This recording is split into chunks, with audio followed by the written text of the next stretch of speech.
and 6th grade's performance of the Continental Convention, the Constitutional Convention. They have worked really hard. This play was, it was written, directed, and starring the 5th and 6th graders of St. Anne's, and they have done an amazing job, and I think you're going to really be proud of all of these wonderful kids. And it is my great pleasure to introduce to you the 5th and 6th graders in the Constitutional Convention.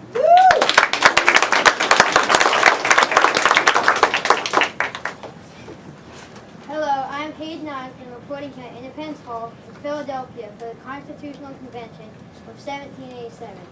I'm here as convention news reporter Riley Foster. We will be interviewing many participants that came to this convention to help form a new and lasting government for this great nation. Riley, over to you. Thanks, Hayden. It certainly is a hot day here in Philadelphia for this convention. The temperature is in the 90s, and since air conditioning won't be invented for another 215 years, the delegates are getting pretty cranky. Oh, here's Benjamin Franklin. Mr. Franklin, can you tell us a little about yourself and why you came to the convention today? Sure.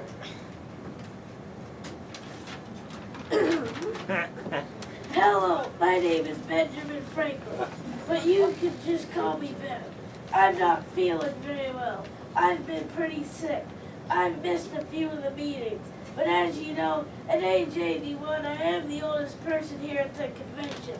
That's pretty good considering Patrick Henry didn't even show up. I heard that, Ben. Good. Before we move on, I want to tell you that unlike Patrick Henry, I'm proud to be here at the convention. By the way, I'm from the great state of Pennsylvania. I'm a self-educated man. I totally disagree with Patrick Henry. We need a strong central government, and I believe that everyone should be involved in learning how to make this country a great place for all of us. Here is one of his famous quotes. Tell me and I forget. Teach me and I may remember. Involve me and I learn.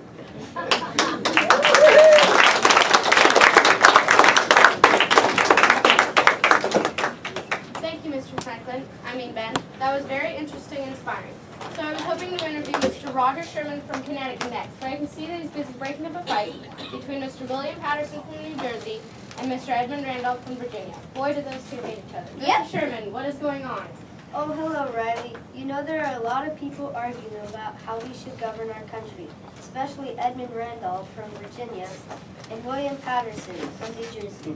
I personally think that those bozos need to work out their differences and come up with a plan that will be good for everyone. If only they could just compromise. Oh, look, here's Mr. William Patterson from New Jersey right now. Mr. Patterson, can you tell us a little about yourself and why you came to the convention today? What? You talking to me? How you doing? I'm William Patterson, and I'm from the great state of New Jersey. Okay, let's get down to business. I'm just going to tell you how I think our country should be governed. I think that we need to have equal amount of representatives from each state. So in a fair way, New Jersey, we don't have a big population. It's mostly cows. Holy cow! That's why I came to the convention today, to make sure that New Jersey is treated fair and square.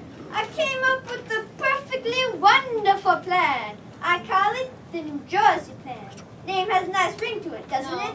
Oh. Kind of catchy, huh? Oh, great. Here he comes again. Mr. Patterson, you are being ridiculous. Says you? Oh, hello, Mr. Randolph.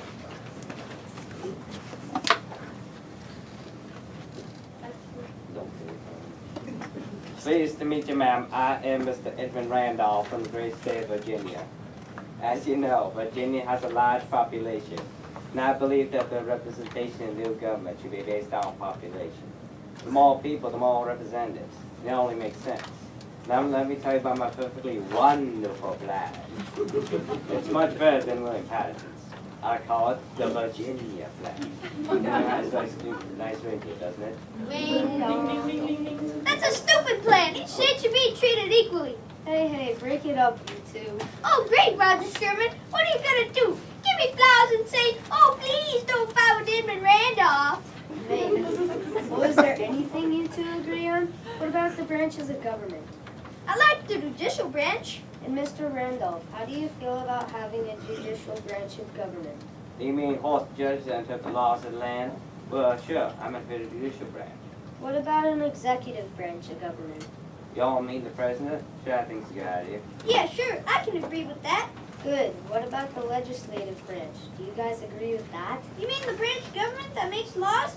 Yeah, I think we need that, as long as every state is represented equally. What do you think about the legislative branch, Edmund Randolph? Why, yes, I agree with that, as long as representation is based on population.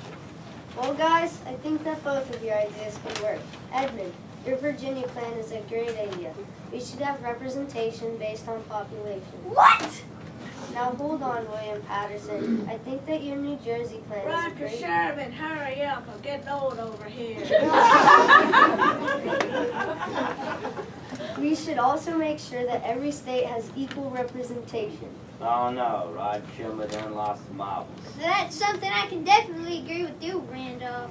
Now hear me out, guys. In the legislative branch, we can have a group called the Senate, where each state gets 2 representatives. We can also have a group called the Congress, where each state has representation based on population. What do you guys think? It could work. Nice work, Mr. Roger Sherman. I think that you just came up with a great compromise.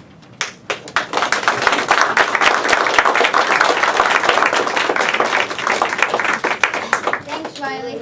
Oh, look, it's James Madison. Mr. Madison, welcome to the convention and thank you for coming. Well, with the temperature soaring and the tempers flaring, I can't say it's a pleasure to be here, Hayden, but this one's just too important to miss. We need to get this new country's government off to the right start. Where are you from, James Madison? I'm from Virginia. In fact, I helped develop the Virginia Constitution.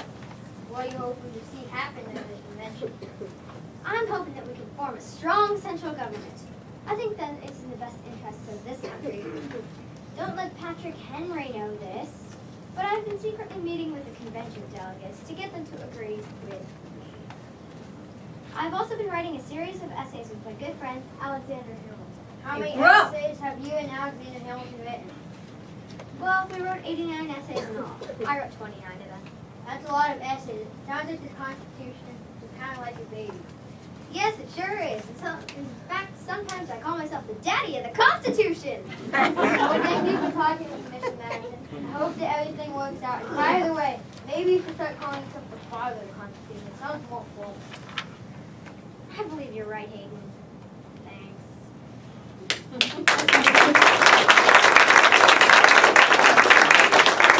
look, I think I see Patrick Henry across the street. I'm going to go over and ask him why he's refusing to join us here at the convention.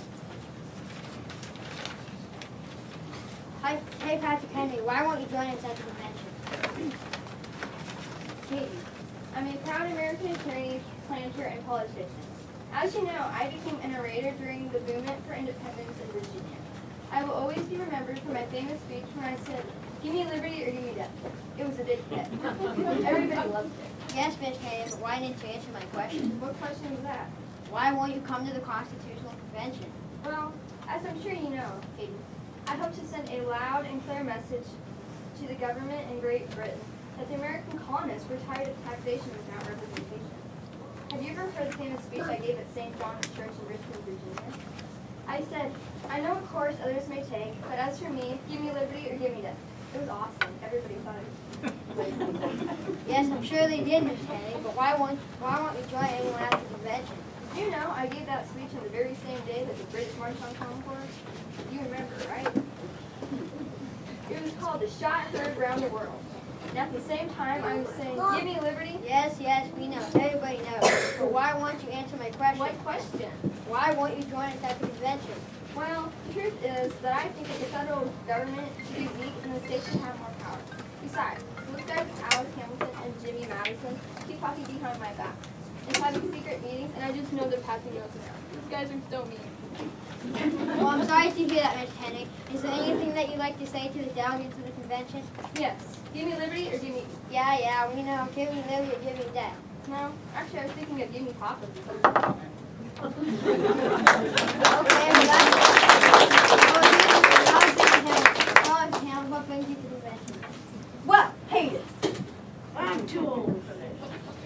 Even Even though I was born in the West Indies, I'm as American as you can get. In fact, I'm George Washington's right-hand man. Hey, Georgie! You're supposed to say my name. It's okay. You know, Hayden, I don't mean to brag or anything. Maybe just a little bit. But as you know, I'm a lawyer, a statesman, a visionary, and when I become the first treasurer, I'll bet you know me as the first architect of the whole American comedy system. Who knows, maybe one day there will be a Broadway show about me.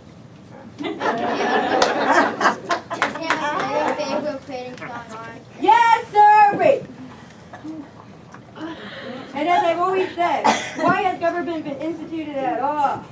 Because the passions of men will not conform to the dictates of reasons and justice without contract. We need a good, strong laws to make sure that the people in this country don't go crazy and start doing whatever they want. And are you in favor of a strong national government?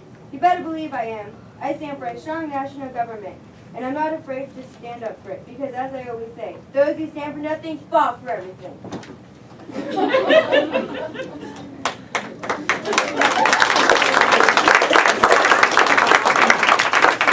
Inspiring words, thank you, Mr. Hamilton. And now I am proud to introduce the man they have all been waiting for, the big guy they only see on the big white horse, the man that gave the British a Christmas. They'll never forget, when he crossed the Delaware. He's the hero of the Revolution, the man of the hour, the Titan of Trenton, and an all-around great guy. Here's General George Washington.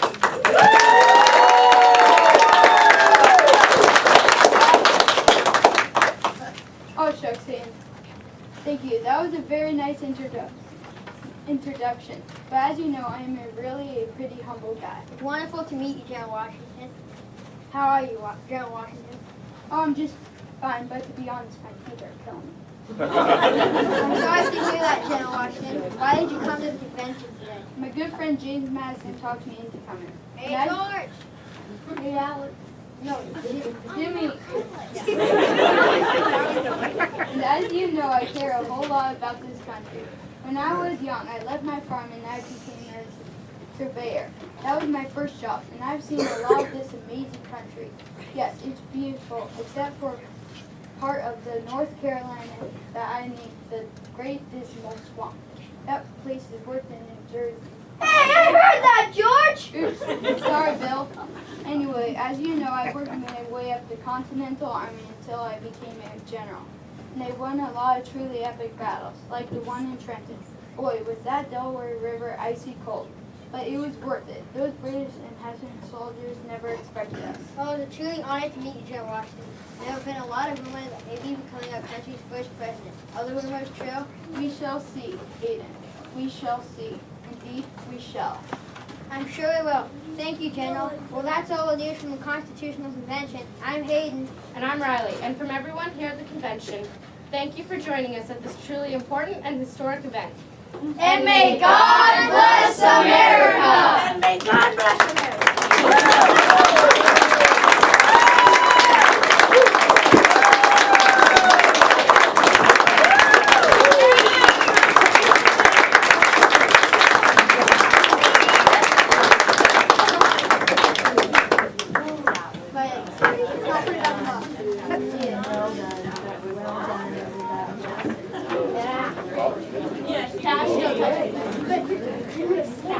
You guys